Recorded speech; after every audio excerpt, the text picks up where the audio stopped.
Shalom, jumpa bersama saya lagi di Klavus Sukacita. Kita akan mendengarkan firman Tuhan di hari-hari hidup kita akhir-akhir ini, karena ada banyak pergumulan yang hendak kita lewati bersama. Firman Tuhan yang hendak saya bawakan untuk kita terdapat di dalam Mika pasal yang ke-7 ayat yang ke-8. Kita berdoa sebelum membaca firman. Kami hendak duduk di sekitar firman-Mu ya Tuhan, belajar tentang isi hati-Mu. Tuntun kami sekalian dengan roh dan hikmat-Mu supaya firman Tuhan menjadi bagian kami sesungguhnya. Amin. Mika 7 ayat yang ke-8. Janganlah bersukacita atas aku, hai musuhku, sekalipun aku jatuh, aku akan bangun pula. Sekalipun aku duduk dalam gelap, Tuhan akan menjadi terangku. Demikian firman Tuhan.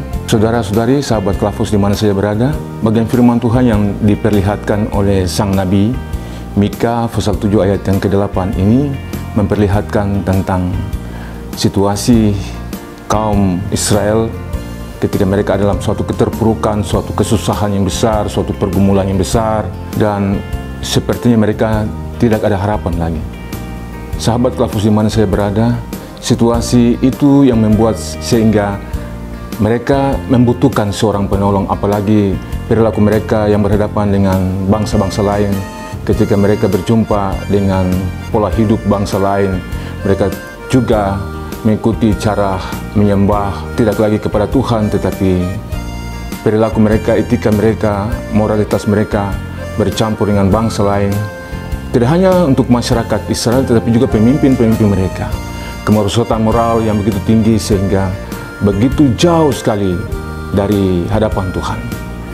Nah, saudara-saudari, sahabat Klavus di mana saja berada, situasi seperti inilah yang dilihat oleh sang Nabi Mika sendiri, dan dia merasakan bahwa sebenarnya apa yang dilakukan, apa yang menjadi bagian Israel dalam kesusahan besar itu juga menjadi bagian hidupnya.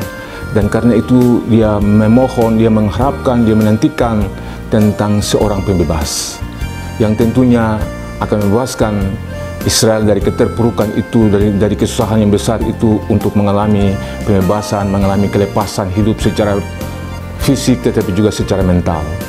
Nah, pada ayat yang ke-8 ini, sang Nabi mengharapkan tentang seorang yang akan datang membawa terang. Kenapa, saudara? Pada ayat yang ke-8 ini, jangan sampai musuh-musuhnya itu mempermalukannya, karena ia telah mengenal Allah. Jangan sampai musuh-musuhnya itu mempermalukannya karena keyakinannya kepada Allah. Dan karena itu ia memohon, sekalipun aku jatuh, aku akan bangun pula, karena Tuhan adalah terangku. Mazmur 37 ayat yang ke-22-23 bilang, Tuhan menetapkan langkah-langkah orang yang hidupnya berkenan kepadanya. Apabila ia jatuh, ia tidak sampai tergeletak, karena Tuhan menopang tangannya. Bagian ini menjawab pergumulan daripada sang Nabi Mika. Nah, sahabat Klavus di mana saja berada, terkadang kita merasa lemah dalam situasi dan kondisi kita. Mungkin ada yang dilemahkan, diremehkan, direndahkan. Mungkin kita sendiri juga mengalaminya. Bagaimana kita merasakan situasi itu, saudara? Tentu rasa marah, rasa jengkel, iri mendalam, dan lain sebagainya. Kita membutuhkan jalan keluar. Pada bagian ini, saudara, situasi atau masa lalu kita itu selalu berhubungan dengan dosa. Seperti Israel dalam keterpurukan, mereka mengalami kesusahan besar, pergumulan besar, karena dosa mereka ada di dalam pembuangan. Masa lalu kita itu adalah dosa. Dan dosa selalu membuat kita lemah, membuat kita tidak berdaya, membuat kita tidak bebas untuk berekspresi, melakukan yang terbaik untuk Tuhan.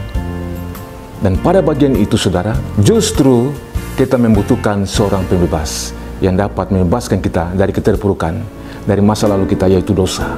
Supaya kita bebas, kita bisa main peran, kita bisa berekspresi dalam kehendak Tuhan. Kita membutuhkan pembebas bagi kita. Supaya apa? Jangan sampai musuh-musuh kita itu menertawakan kita. Jangan sampai percaya kita kepada Tuhan itu menjadi hancur karena musuh-musuh kita. Kita terus berharap bahwa percaya kita kepada Tuhan, sekalipun di sekitar kita itu ada banyak musuh, sekalipun di sekitar itu ada banyak masalah, ada banyak pergumulan, ada banyak kesusahan, ada banyak kesulitan, tetapi saat menanti-nantikan Tuhan, maka ada kekuatan baru. Karena orang yang menanti-nantikan Tuhan itulah yang mendapatkan kekuatan baru. Orang yang menanti-nantikan Tuhan itu pada akhirnya pasti menang. Pada bagian ini kita dilawat, dituntun dengan firman Tuhan untuk tetap berharap kepada Tuhan, karena kita punya pembebas yang datang membawa terang kepada kita.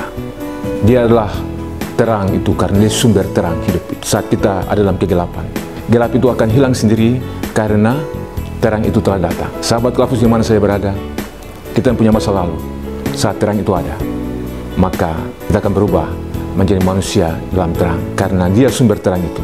Dia sendirilah yang memberikan terang itu kepada kita. Tuhan memberkati kita dengan firman-Nya. Amin. Mari berdoa. Kami bersyukur kepadamu ya Tuhan, karena Engkau telah memberikan kepada kami kehidupan, dan di dalam gelap kami ada, Tuhan telah memberikan terang kepada kami. Sekalipun dalam pergumulan besar, dalam kesusahan dan kesulitan kami, tetapi kami yakin kami mempunyai terang hidup yang telah memberikan kepada kami kehidupan. Kami percaya di dalam Yesus yang telah hadir di tengah-tengah kami sebagai Sang Mesias itu, yang memulihkan keadaan kami untuk menikmati perjumpaan yang kudus selalu. Dalam nama Yesus kami berdoa dan mengucap syukur. Amin. Shalom, Tuhan memberkati.